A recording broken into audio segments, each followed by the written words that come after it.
Because when you've come from the absolute bottom to the absolute top, and you've done it all off of your own back, and hard work and dedication, and never missing a day, the only shortcut to life is to never miss a day. One, because of compounding interest, and two, because sometimes you get lucky. And you'll never miss a lucky day if you try every day. If you don't try every day, you might miss your lucky day. And that's what people don't understand. If you never miss a day and you never don't try and you're always on time, was I late today? No, on time, and you try and improve every aspect of your life, and you're a professional, and you try and make sure that you analyze your decisions, you give yourself feedback, you don't make mistakes, you're not lazy. If you try and you make it to the top, you end up elitist, because you look at the people down below and you're like, well, why didn't you try? I did. Oh, I did too. No, you didn't. That's a lie. Most of these children today are so messed up from TikTok, they can't even focus on one page of a book, any book, because all they do is scroll. Have you ever seen someone on TikTok, how fast they change video? Yeah.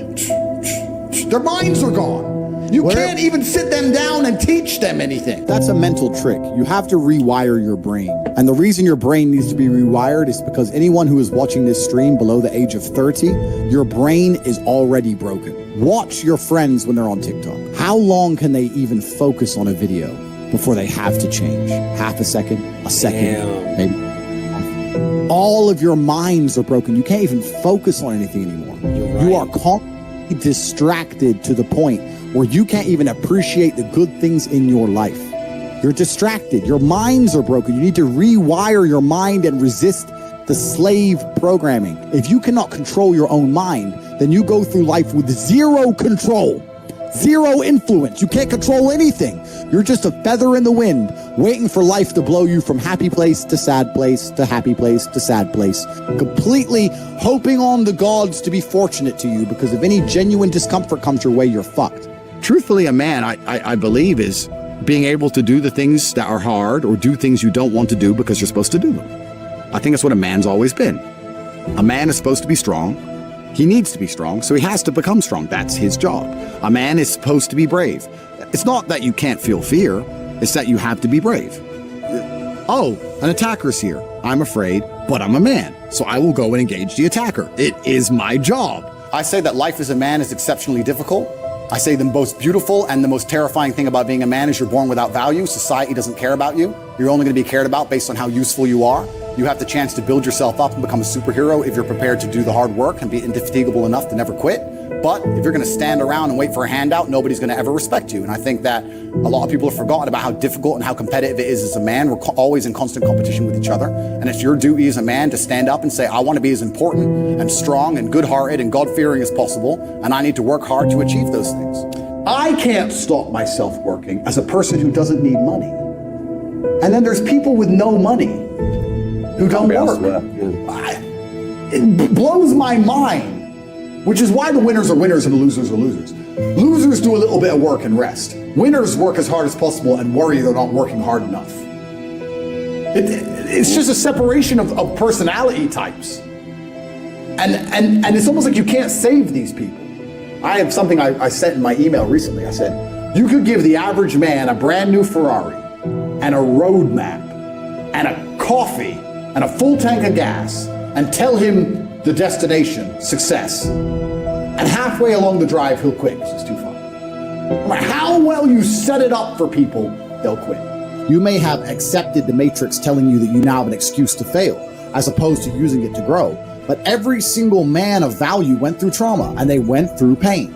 It's going to be painful to get strong, painful to get rich, painful to become important. It's going to be painful to become good with women. Your heart's going to get broken a bunch of times. You have to be prepared for the pain. If you're not ready for pain, you're never going to be anything that matters. So Justin just absolutely and utterly nailed it.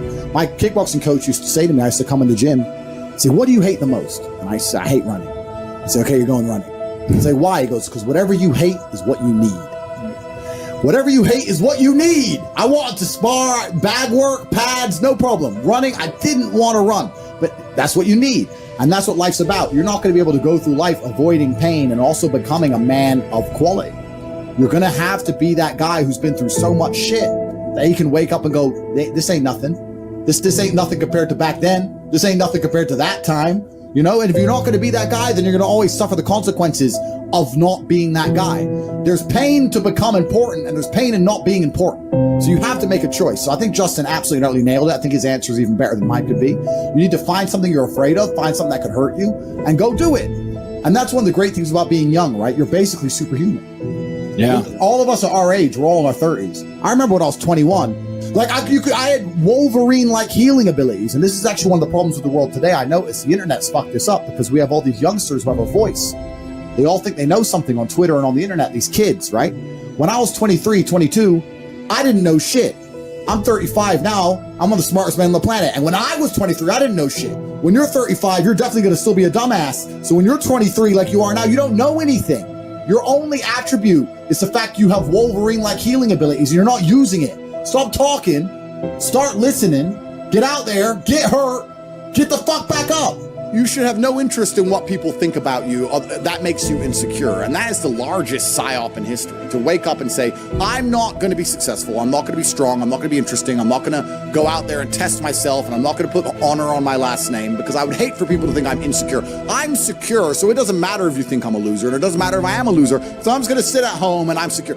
No, it's not insecurity. It's called duty to your last name and honor. And that's just another one of the many different tentacles inside of the psyop octopus, trying to snatch any motivation left from the masculine spirit.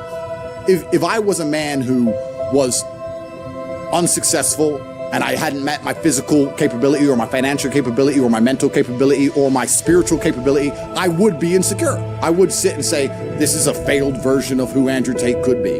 They're beyond saving because they're the worst thing you can possibly be, which is a quitter. Being a quitter is the worst thing you could possibly be. God himself can't make a quitter important because the only reason the place you're trying to get to has value is because it was difficult to reach. If everybody could reach it, there'd be no value. Value is linked to scarcity. The whole point gold is valuable is because it's not everywhere. If it was everywhere, it wouldn't have any value. The reason the place you're trying to reach is valuable is because people can't get there. So if you're the kind of person who quits, you're never going to get there. Quitters are the worst. You could give a quitter a map, a treasure map, and a hot air balloon. And say, it's going to take you right to the treasure. It's going to be a 7-day journey. Here's a sandwich. Yeah. And halfway through, they'll be like, oh, I'm cold. Yeah, you just said that 7 days, nah. Yeah, and they'll quit. Yeah. Quitters will never make it. And there's a huge subsect of the populace who are basically simply quitters. I've never in my life seen anyone who's determined to get something not get it. I've never seen somebody who is determined in their heart to get something not get it. The universe and God is so giving and providing. People think it's difficult out here. I disagree. I've never seen someone wake up and say, nah, this is all I care about. This is all I want. Not get it. Everyone who thought that way in fighting was a world champion. Everyone who thought that way about money was rich. I've never seen anyone fail. Bro, I've seen people with no credit score and no job determined to get an R8 manage to get one on finance somehow. I've seen it. If it's all you want, you're going to get it. You're going to find a way to You're get going it. to find a way. Yeah. People go, oh, I want this. If you wanted it, you'd have it. If you're going to be a man who's going to sit and say, I'm just sad, you are always going to lose in competition to men like me. No. And there has to be losers for there to be winners. I am tired of sympathy. Sympathy doesn't work for anybody. I'm not going to sit here and be sympathetic for people who say they're too sad to try hard and be their best. Guess what? Perhaps I was sad every time I did exactly what I was supposed to do and trained anyway. Perhaps I was afraid when I fought anyway. Perhaps I was tired when I worked anyway. This is how you get ahead in life. I don't have a fucking ounce of sympathy for these people who sit here and say, well, I feel this way, so I can't. Then don't do it. Stay down there. The winners are at the top, and the winners at the top don't give a shit about how they feel. We wake up and we perform regardless of how we feel day after day. So if I'm going to ignore my own feelings, I'm certainly not going to take into consideration anybody else's. Yeah. Why am I going to ignore how I feel and make sure I'm constantly performing regardless, flawlessly, and then sit and go, oh, but he doesn't feel good, so he's allowed to fuck up. No, you are not. You're not allowed to fuck up to your ancestors or to God or to yourself. You have to perform.